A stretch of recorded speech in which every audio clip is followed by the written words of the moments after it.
President, how concerned are you with the continued provocation in the South China Sea I'm from sorry? China? How concerned are you with the continued provocation from China? As concerned as you could possibly be. It is one of the major issues that we have to face back home. If you believe cooperation with the Vice President and President Biden will get you closer to protecting the region? Well, cooperation with the United States certainly is just something that we are building upon that has been going on for many decades. And we just keep going.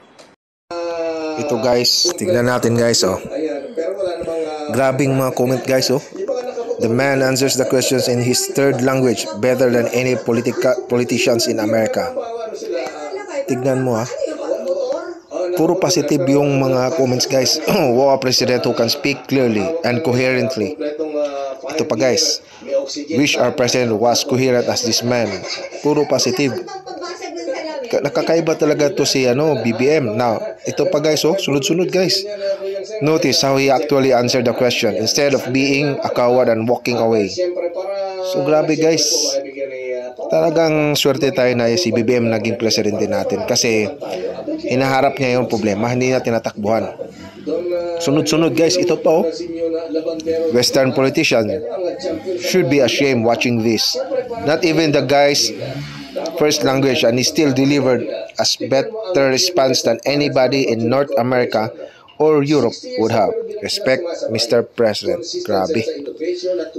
Nakakaano guys, nakakalula ang mga comments sa mga tao guys. Kahit hindi ito mga Pinoy guys. Tignan natin guys oh. We need more politicians here that will actually stop and answer difficult questions instead of running away like scared dog with his tail down. Grabe. Talaga. Pag matalino ka kasi, hindi ka tatakbo ng mga tanong. Sasagutin mo yan. Harap-harapan, walang kahit mga lang, kahit konting sagutan to ni Mr. President, pero grabe yung parangal ng binigay ng mga commentators din. Itong mga followers dito, mga page na respect him for turning around and answering. It's weird having a foreign political leader speaking more clearly and concisely with 90% of our government. Tignan mo. Talagang malinaw talaga. Walang pasikot-sikot yung sagot ni President Bongbong Marcos. That's our president, proud to be a Filipino. Kaya proud ka talaga. Seems very calm, composed, and intelligent. Holy shit, their leader can speak in full sentences. Grabe talaga. Ito pa guys. Sunod-sunod to guys ha. Puro guys. Now that's a leader you want for country. It's not just visiting the states for some president PR, but to work and bring solutions back into his country. Yan ang ginagawa ni Presidente. Kaya palipat-lipat yan ng bansa dahil naghahanap ng solutions yan na maganda kung sino makakatulong sa atin. Just listening to a coherent sentence makes me wish he was our president. So, nakakaano talaga guys. Nakakataba ng puso. Grabe oh.